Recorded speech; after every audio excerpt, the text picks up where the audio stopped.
Hello everyone, जैसे कि आपको पता है डीएलएड एडमिट कार्ड का डेट अनाउंस हो चुका है एंड 13 जुलाई से आप इस एडमिट कार्ड अपने कॉलेज में जाके प्राप्त कर सकते हो। बशर्ते जब आप एडमिट कार्ड लाने जाओ तो उस पर आप अपने प्रिंसिपल का साइन और मोहर ज़रूर देख लेना। अगर उस पर साइन और मोहर नहीं हो तो वो आपके किसी काम का नहीं है। सो वो देख के ही लेके आना एडमिट कार्ड। एंड बात करें एग्ज़ाम की तो जो द्वितीय वर्ष यानी सेकेंड ईयर के स्टूडेंट हैं उनका एग्ज़ाम 4 दिन तक चलेगा, वो भी 2 शिफ्ट में। तो पहला दिन 24 तारीख को, दूसरा 25, 26 को एग्ज़ाम नहीं है एंड फिर 27 और 28 को है। इसी तरह प्रथम वर्ष में 31 जुलाई से 7 अगस्त तक एग्ज़ाम चलेगी, जिसमें 2 और 4 को एग्ज़ाम की तिथि नहीं है। एंड एंट्री टाइम की बात करें, एग्ज़ाम आप तभी दे सकते हो जब आप एंट्री लोगे। सो एंट्री टाइम का ध्यान इस बार थोड़ा सख्त कर दिया गया है। फर्स्ट शिफ्ट जो है आपको 9 बजे के बाद एंट्री नहीं मिलेगी। हाँ, जिस कॉलेज में जितना स्टूडेंट होगा उस हिसाब से वहाँ पे एंट्री स्टार्ट पहले या बाद में हो सकती है। कहीं 7:30 तो कहीं 8 बजे से एंट्री स्टार्ट होगी, लेकिन हाँ लास्ट टाइम 9 बजे के बाद बंद हो जाएगी।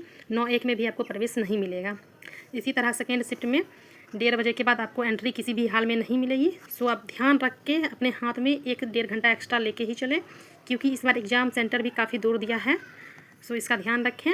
एंड आज का थर्ड पॉइंट है एग्ज़ाम टाइमिंग। सो पहली शिफ्ट जो फर्स्ट वाली है वह 9:45 से लेके 12:45 तक है क्वेश्चन सॉल्व करने का टाइम।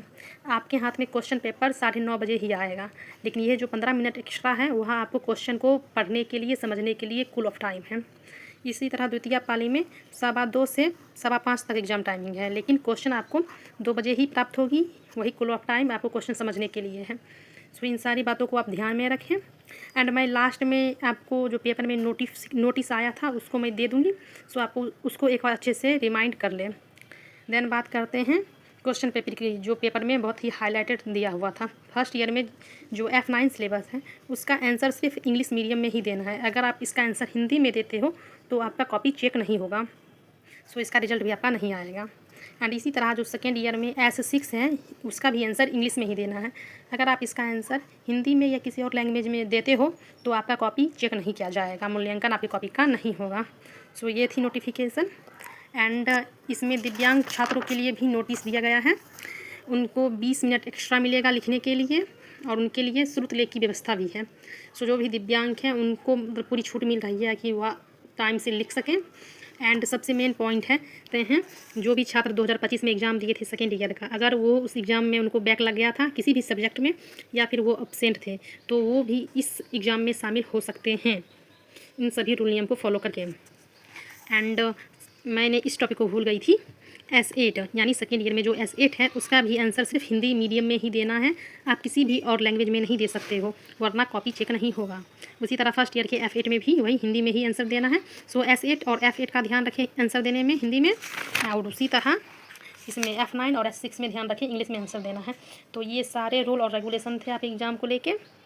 हाँ, लेकिन इस पर आप ज़्यादा फोकस करिएगा कि एंट्री टाइम इसको नज़रअंदाज मत करिएगा, क्योंकि ये लास्ट ईयर है। अगर आपका एक भी एग्ज़ाम छूट जाता है तो मिस हो जाता है, या तो इसके लिए आपको 1 साल पूरा वेट करना पड़ेगा। और TRE4 नज़दीक आ रहा है, सो इस सभी को अच्छे से ध्यान में रखें। आई होप यह वीडियो आपको अच्छी लगी होगी।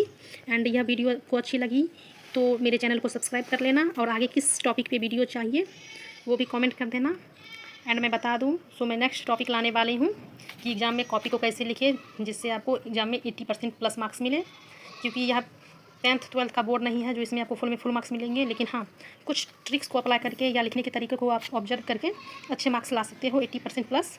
एंड मैंने कैसे लाया फर्स्ट ईयर में और सेकंड ईयर में मैं कैसे लिखने वाली हूँ, इन सारी टॉपिक पे मैं चर्चा करूँगी नेक्स्ट वीडियो में। तो मेरे चैनल को सब्सक्राइब कर लेना। Okay, bye. ये रहा वो नोटिफिकेशन जो अभी आपको साफ नहीं दिख रहा होगा, लेकिन फिर भी आप इसे एक बार पढ़ने की कोशिश कर सकते हो। वैसे मैंने सारी जानकारी इस वीडियो में उपलब्ध करा चुकी हूँ। So do subscribe my channel. Okay, bye.